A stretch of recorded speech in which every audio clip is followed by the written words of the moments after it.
김문수 후보와 이준석 후보의 단일화 상황 여전히 동상이몽입니다. 관련 발언들 준비했는데요. 듣고 나서 대담 이어가 보겠습니다. 여러 가지 각도에서 지금 만나는 계획이나 이런 것도 추진을 하고 있습니다만 원래 우리가 한 뿌리였기 때문에 같은 노력을 계속해 나갈 것입니다. 부정선거에 대해서 의견이 비슷했던 세 후보, 황교안, 그리고 김문수, 그리고 이재명 후보는 단일화해도 좋다. 아니라고 하지만 전에도 그랬던 것처럼 결국은 단일화할 것이다. 그리고 우리는 당연히 단일화될 것에 대비해서 네, 새 후보의 단일화 관련한 발언 듣고 오셨는데요. 김문수 후보는 여전히 우리는 한 뿌리다. 만남 등 계획을 계속해서 추진하겠다는 입장을 보였는데 이준석 후보 같은 경우에 이와 관련해서 지금 황교안 후보, 이재명 후보와 단일화해라. 거부감을 계속해서 드러내고 있지 않겠습니까? 네. 남은 기간 동안 단일화 가능하다고 보십니까? 어떻게 보고 계세요? 정치는 가능성의 영역이기 때문에 100% 불가능하다라고 얘기할 수는 없습니다. 하지만 저는 이재명 후보가 얘기했던 것처럼 가능성은 열려 있다고 봐요. 그런데 현실적으로 이준석 후보가 이제까지 국민들 앞에서 한 이야기가 있어요.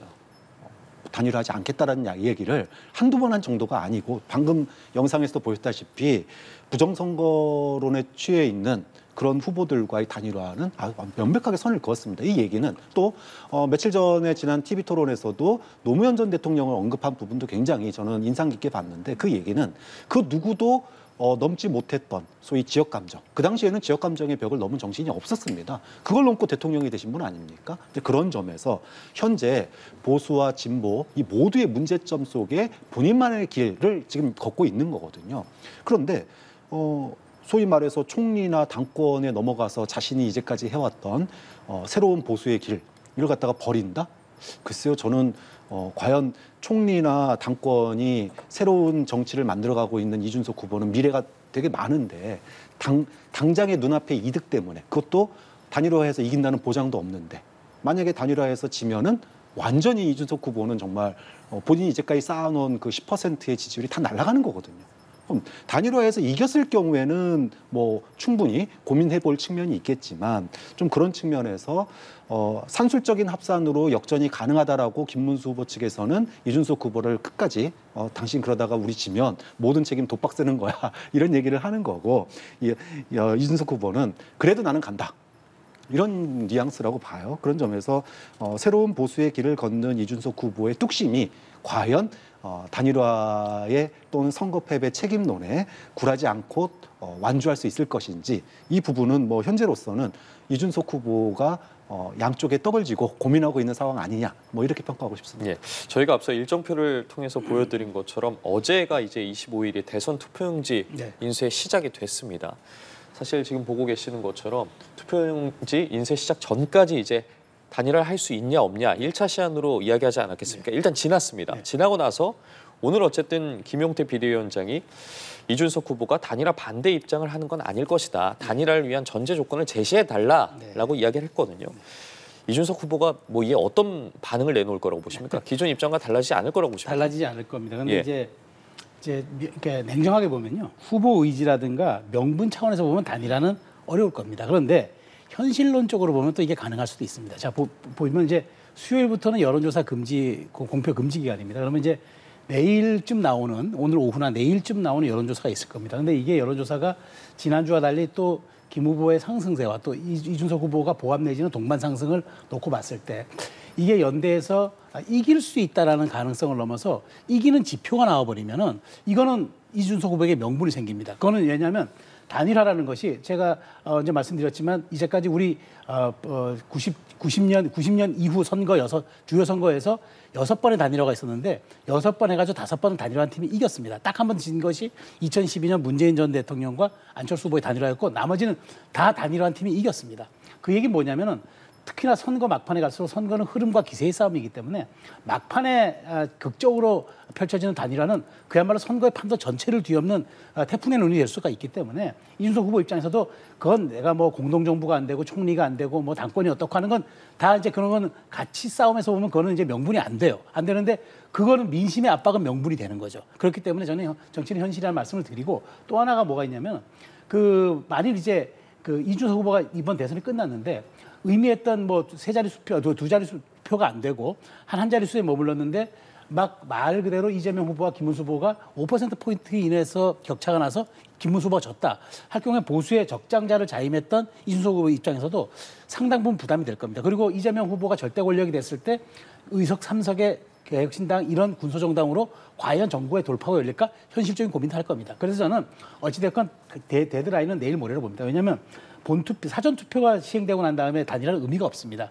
지금은 일각에서는 6월 3일 전에 단일화하는데 의미가 없다는 지표가 뭐냐면 사전투표일이 지난 20대 대선에 36.9였고 본투표가 40.2였습니다. 그러면 36.9를 찍었던 표가 다 날아간다는 얘기입니다. 그렇다면 그건 의미가 없는 거죠. 그렇기 때문에 결국 이제 내일 모레 이틀 남았는데 저는 정말 경랑의 시간이지만 이준석 후보가 아마 민심이 압박하는 단일화는 조금 부담스럽게 받아들일 수도 있지 않을까라는 전망을 합니다. 그러니까 지금 말씀하신 것처럼 목요일이 사전투표니까 오늘이 월요일이에요. 월, 화, 수. 3일 남은 것이고 두 분께서도 말씀하신 것처럼 뭐 안 될 건 또 없다라는 것인데 지금 두 분께서 이제 지지율 얘기를 계속 하셔서요. 근데 이 지지율이라는 게 만약에 단일화를 했을 때 1 더하기 1이 2가 되느냐 아니다 그렇지 않다. 아니 오히려 더 큰 시너지가 날 것이다. 여러 의견이 또 있는데요. 여기에 대해서는 교수님은 어떻게 생각하세요? 그러니까 그게 지금 단일화를 가장 어렵게 만드는 명분상도 그렇고 현실적으로도 그렇고 이준석 후보가 단일화해서 이긴다는 보장이 어딨냐.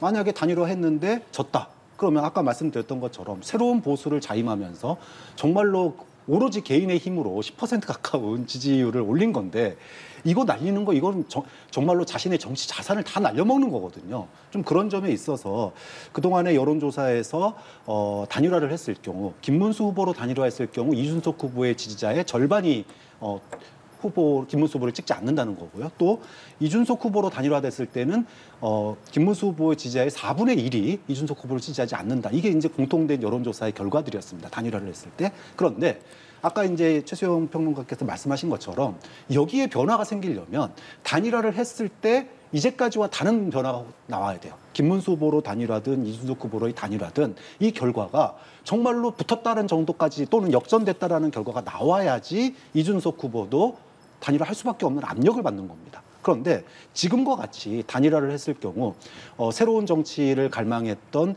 그래서 이준석 후보를 지지했던 이 지지층들의 절반이 떨어져 나간다? 이런 상태에서의 단일화는 초박빙 상황이 아니잖아요. 1, 2위 차이 격차가 지금도 뭐 9%, 8% 이렇게 차이가 나는 상황입니다.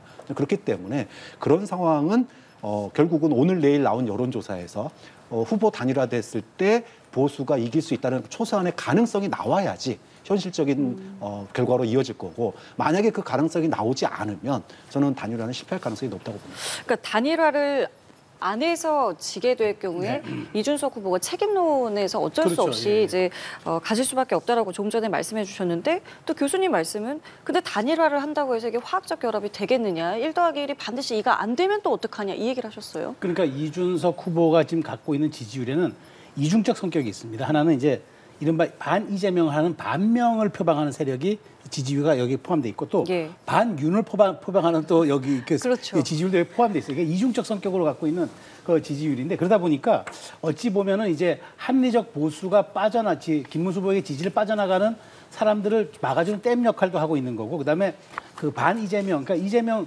그 보수는 아니지만 중도에 있는데 이재명이 싫은 사람들을 이재명 후보가 싫은 사람들을 이제 안 가는 사람들이 이제 또 가둬두는 역할을 하고 있는 거죠. 그런데 이제 만약 단일화가 됐을 경우에는 반명은 갈 수가 있는데 반윤으로 되는 사람들이 과연 가겠느냐. 이제 이게 이제 많은 사람들이 하는 얘기잖아요. 그런데 이제 제가 아까 말씀드린 대로 선거 막판에는 유보하는 층이 거의 줄어듭니다. 이제까지 대선 투표율이 70% 이하를 찍은 적이 없습니다. 많게는 78까지 찍었기 때문에 이게 이제 말하자면 그동안에 지지를 유보하거나 조금 이제 관망하는 사람들, 그다음에 이렇게 화학적 결합이 싫어서 내가 지지를 철회할 만한 사람들도 마지막에는 이게 표의 유동성이라는 게 유권자 이동성이라는 게 영향을 받습니다. 그렇기 때문에 저는 그런 부분이 있어도 좀 매우 제한적일 것이다. 그렇기 때문에 이준석 후보가 만일 지금 지표상에서 여론의 흐름이 둘 다 동반 상승을 타는 과정에서 이 둘이 합당을 하는데 다만 합당이든 그다음에 연대 선언이든 아니면 단일화든 그렇게 해서 어떤 식으로든 이제 동맹을 맺었을 때 예. 저는 그래서 대의 명분이 중요하다. 이준석 후보가 단순히 무슨 자리라든가 향후 정치적인 어떤 그 미래에 대한 보장을 받고 가는 그런 딜이 아니라 어떻게 이것을 잘 제대로 국민께 설득하고 자신이 갖고 있는 지지층에게 소구를 할 것인가. 이것만 해결된다 그러면 저는 큰 문제 없을 것으로 보기 때문에 진짜 이제는 뭐 정치 공학적인 단일화가 이거는 정말 의미가 없는 것이고 이준석 후보와 김문수 후보가 만일 할 경우에는 아마 여론조사 뭐 이런 경선 이런 게 아니라 아마 지지 선언이 될 겁니다. 그런 측면에서의 어떤 그 말하자면 대의 명분이 가장 중요한 지금 막판 변수로 부상하고 있다고 저는 생각합니다.